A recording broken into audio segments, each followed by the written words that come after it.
अस्सलाम वालेकुम friends. Drama serial में बहुत ही इंटरेस्टिंग होता जा रहा है। इस ड्रामे में अब टॉम एंड जेरी का खेल आयरा और मुबशरा के दरमियान शुरू हो चुका है और जैद बेचारा बीच की बिल्ली बन के कभी यहाँ कभी वहाँ परेशान फिर रहा है। इसकी आने वाली एपिसोड में हम देखेंगे मुबशरा जिस जहानत और हौसले से आयरा के हर वार को सहती आई है और आयरा का चलाया हुआ हर वार उसी पे उल्टाती आई है, इस बार भी वो ऐसा ही करेगी। इसलिए जैसे ही आयरा ऑफिस जाना शुरू कर देगी मुबशरा उसका भी तोड़ कर देगी और अपने बाप जाफर मलिक के पास जाकर उनसे कहेगी कि वो अपने बिजनेस के 25% शेयर्स मुबशरा के नाम कर दे। और फिर मुबशरा के प्लान के मुताबिक अगले ही दिन जाफर मलिक अपने बेटे रेहान और बहू कशमाला के साथ मुबशरा के घर आकर उसे बिजनेस में 25% शेयर होल्डर के तौर पे मुबारकबाद दे गए और ऑफिस ज्वाइन करने को कहेगा। जाफर मलिक की बात सुनकर एक तरफ तो आसिफ साहब बहुत खुश होंगे मगर दूसरी तरफ जैद को बहुत बुरा लगेगा।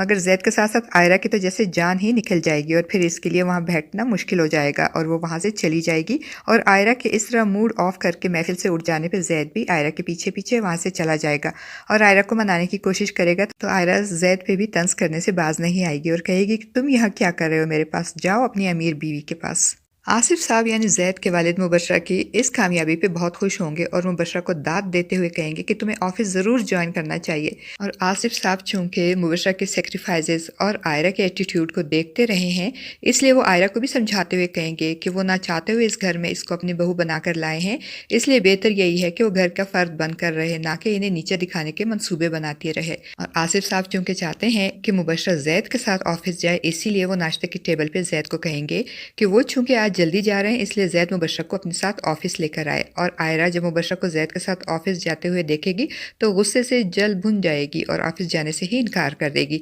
जिस पे मुबशरा जैद से कहेगी कि लगता है आयरा को मेरा ऑफिस जाना अच्छा नहीं लगा।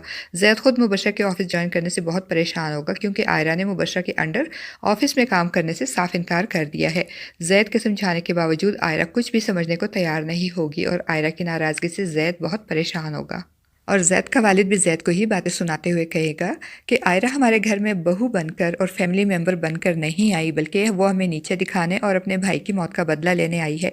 और जैद अपने बाप की बातें सुनकर मजीद परेशान हो जाएगा। जब वो आयरा के पास जाएगा तो आयरा एक और ही पिंडोरा बॉक्स खोले बैठी होगी और कहेगी चूंकि मुबशरा ऑफिस में बॉस होगी इसलिए वो मुबशरा के अंडर एज एन एम्प्लॉय काम बिल्कुल भी नहीं करेगी। जैद इसे बहुत समझाएगा मगर आयरा की बस एक ही ज़िद होगी कि मुबशरा के होते हुए इसकी ना तो इस घर में कोई अहमियत है और ना ही ऑफिस में होगी, इसलिए अब जैद को इसको या तो अलग घर लेकर देना चाहिए या फिर वो मुबशरा को छोड़ दे। जैद आयरा की आए दिन नित नई फरमाइशों से तंग आ जाएगा और ये मुबशरा को छोड़ने वाली फरमाइश सुनकर तो वो अपना सर ही थाम लेगा क्योंकि वो आयरा की ये फरमाइश किसी सूरत भी पूरी नहीं कर सकेगा क्योंकि वो तो पहले ही मुबशरा से वादा कर चुका है कि वो उसे कभी भी तलाक नहीं देगा। इसी सूरत में तो मुबशरा ने आयरा के साथ उसका निकाह करवाया है। फ्रेंड्स, आपके ख्याल में क्या आयरा की रोज़ाना नई फरमाइशें और डिमांड्स जैद को आयरा से बदजन कर देंगी और क्या जैद आयरा और मुबशरा का मवाजना करते हुए आयरा से दूर और मुबशरा के करीब हो जाएगा? अपनी राय का इजहार कमेंट बॉक्स में ज़रूर कीजिएगा।